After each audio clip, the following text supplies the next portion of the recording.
Hey, my name is Drake Donaldson, and this is my persuasive speech. This is my audience. So, let's get started.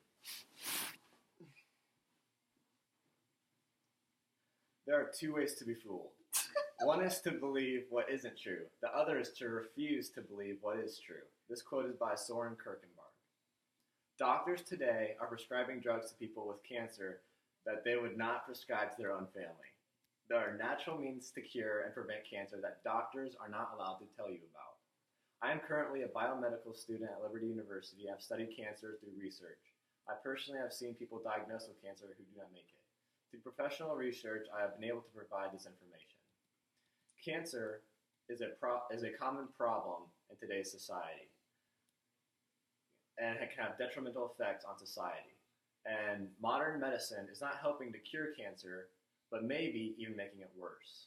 While there are natural compounds that can grow in your own backyard that will help prevent and cure cancer, I will validate this statement by discussing how cancer is a problem, how modern medicine has been led astray by drug-intensive therapies, and how cancer can be prevented by obeying God's command to keep your body healthy and not by using chemotherapy and radiation. Let's dive into this important topic.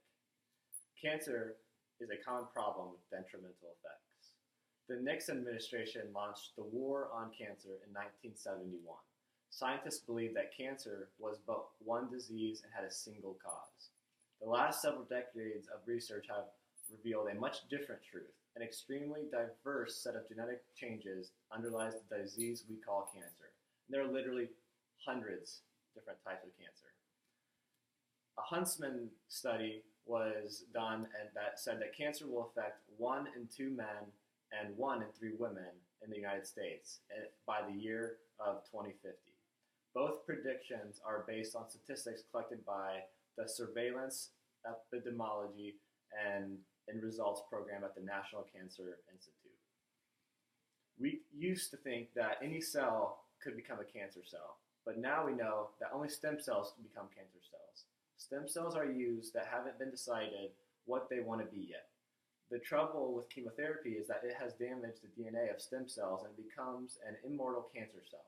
Chemotherapy only kills the daughter cells, so it shrinks the tumor, but the medical community claims success, but it hasn't killed the stem cell. Now the stem cell will come back stronger and greater. Everyone will have a secondary adverse effect with chemotherapy and radiation. This brings me to my second point.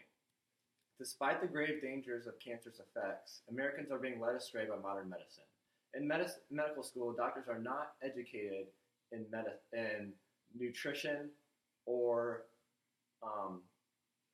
natural means of medicine, but are drug-intensive classes.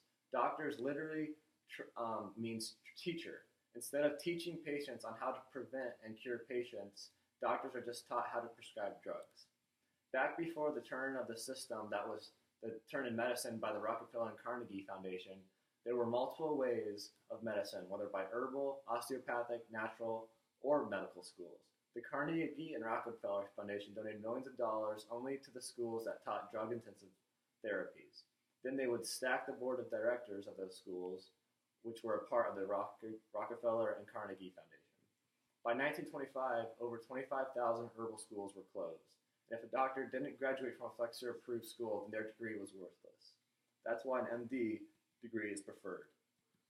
The medical profession is really a lapdog of the pharmaceutical industry. This was a quote by G. Edward Griffin. This brings me to my third and final point. The solution to cancer can be grown in your own backyard, and by obeying God's commands to keep your own body healthy, not by chemotherapy and radiation. Chemotherapy was founded in World War II when people were exposed to mustard gas. The soldiers were showed that the lymphocyte count went down significantly. Chemotherapy uses the most powerful toxins to kill cancer cells, but it also is killing the other healthy cells, and it damages your organs. There are substances that are used to kill cancer are actually causing toxins. An example would be tamoxifen, which is a #1 drug to prevent breast cancer. It is actually labeled a carcinogen, but what the doctor doesn't tell you is what it causes cancer in other parts of your body. This study was done by Dr. Verentuik de Saler.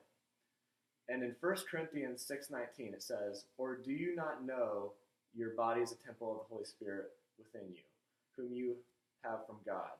You are not your own." You should be putting substances into your bodies that will promote growth, and watch out for GMO products and products that can harm your system. This brings me to my conclusion. We have seen that cancer is a problem, and how modern medicine has been led astray by drug-intensive therapies, and that cancer can be prevented by obeying God's command to keep your body healthy, not by chemotherapy and radiation. Take care of your body. Make sure you are educated with treatments before you go through what modern medicine tells you to do.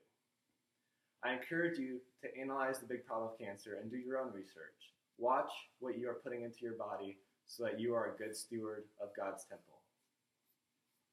Thank you for watching.